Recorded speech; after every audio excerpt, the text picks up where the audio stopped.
Ya pemirsa, kita terhubung dengan Profesor Hermawan Sulistyo selaku Kepala Puskamnas Universitas Bayangkara Jakarta. Selamat malam, Prof. Selamat malam. Ya, Prof, yang menjadi pertanyaan mungkin dari berbagai pihak, mengapa pelaku menargetkan polisi dalam serangannya? Ya, ini sudah lama ya sebetulnya, karena apa? Yang nangkep mereka kan polisi, yang bergerak untuk unit-unit anti teror kan polisi. Eh, apa?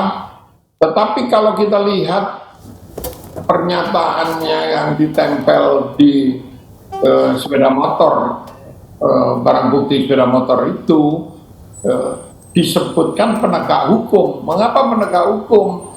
Pelaku kan residivis. Pelaku ini sudah pernah dihukum 4 tahun, berarti dia sudah mengalami penanganan jaksa, penanganan polisi, kayak gitu. Lalu kenapa tidak tentara seperti di negara-negara lain?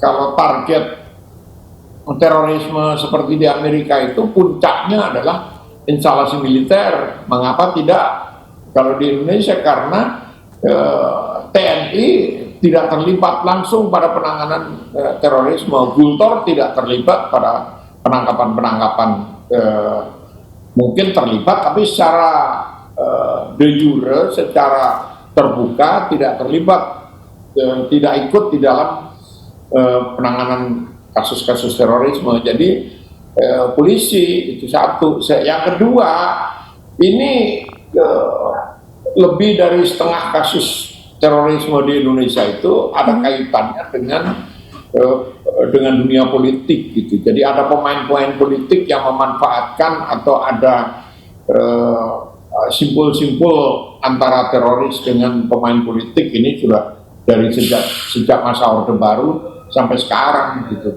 Prof, contoh nyata dari berhubungan dengan politik itu sendiri apa, Prof?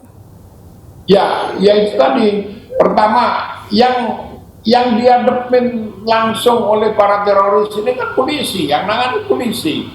Ya. Tetapi menjadi aneh kalau disebutkan di kata-katanya itu polisi, karena polisi dan penegak hukum itu kafir, kayak gitu. Nah, sementara korban yang meninggal, polisi yang meninggal itu kan default ya, muslim yang taat, muslim yang soleh menurut pengakuan tetangga-tetangga, pengakuan orang yang kenal. Jadi targetnya apa? Targetnya polisi, karena polisi yang nangkepin, polisi yang nangani, polisi yang memasukkan mereka ke penjara. Berarti menurut Anda perlu pihak-pihak lain selain polisi dalam menangani kasus teroris ini? Enggak, tidak. Itu kan proses yang menurut saya ya polisinya harus lebih waspada aja. Karena apa? Ini jaringan ini masih hidup, seperti kata Mahfud, ya ini masih hidup, ya masih ancamannya itu nyata. Buktinya ya tiap saat kejadian seperti ini masih terjadi. Prof Hermawan, kalau pelaku kan diketahui merupakan anggota JAD Bandung, tapi dari motornya ternyata plat Solo. Apakah pelaku ini tergabung dengan kelompok yang lebih besar lagi menurut Anda? Agak sulit ya, tapi kalau data jaringan kan Densus dan BNPT itu sebetulnya sudah punya. Ya, cuman jumlahnya kan besar sekali, ribuan orang, jadi mendata lalu mengikuti mereka bergerak kemana segala macam itu tidak mudah ya, karena keterbatasan personil, keterbatasan alat. DF ya, Direction Finder yang dimiliki Polri aja itu hanya dimiliki oleh Densus Mabes, Densus daerah itu tidak semua, Satgaswil Densus itu tidak semua punya DF gitu, Direction Finder, untuk mengikuti jejak-jejak para pelaku gitu. Dan karena harganya mahal, operasinya sulit, mahal gitu, sehingga nggak tertelusuri semua. Ini aja contohnya 4 tahun setelah keluar residivis, dari September sampai sekarang terdeteksi, kalau dari pernyataan Kapolri terdeteksi, lalu kenapa tidak bisa dicegah? Ya jumlahnya terlalu banyak, itu satu. Lalu yang kedua kan juga dari modus operandinya, penggunaan perangkat ngebom. Perangkat ngebom itu ini kategori seperti ini tuh shrapnel, istilah generiknya, istilah umumnya itu shrapnel. Yang kalau kata Ali Imron itu sebetulnya itu kelasnya mercon. Ya memang mercon, tapi dia dikasih paku umumnya bukan paku payung ada dicampur-campur, tapi paku ukuran 7. Kalau paku ukuran 7 diledakkan dengan mercon, akibatnya apa? Nyebar tanpa pola yang kena orang-orang yang di dekatnya. Ini misalnya sekarang ada 8 korban polisi. 8 korban polisi luka-lukanya sobekan sayap-sayap itu jelas dari luka-luka paku.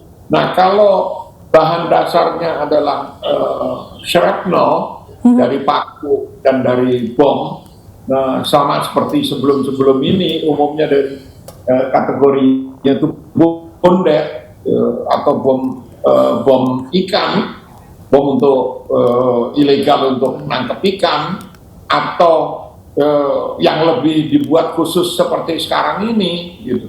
Itu gampangnya, bikinnya lebih gampang, bahannya lebih mudah, tapi daya ledaknya juga tidak begitu besar. Shrapnel sudah ditemukan waktu bom Tamrin dengan jarak ledakan sampai 150 meter.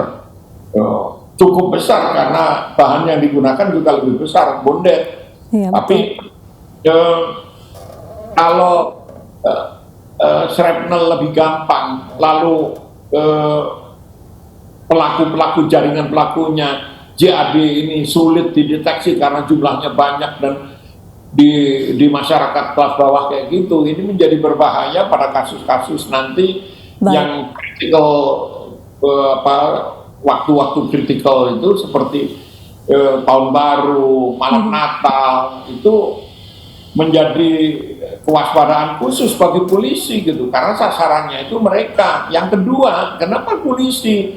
Karena kalau polisi diserang, polisi nembak balik atau melakukan pembalasan, akibatnya seringkali ditembak mati pelaku. Itu yang dicari gitu. Kenapa? Kalau ditembak mati oleh polisi, mereka yakin masuk surga. Jadi kalau pada kasus bom Surabaya misalnya, itu pelakunya marah karena polisinya nangkep dia hidup-hidup. Jadi seperti ada balas dendam begitu ya, Prof ya? Tidak ditembak. Nah, itu marah karena mereka nggak jadi masuk surga kan gitu. Itu sebabnya polisi dijadikan medium untuk naik ke surga. Baik, ya terima kasih Profesor Hermawan Sulistyo selaku Kapus Kamnas Universitas Bayangkara Jakarta.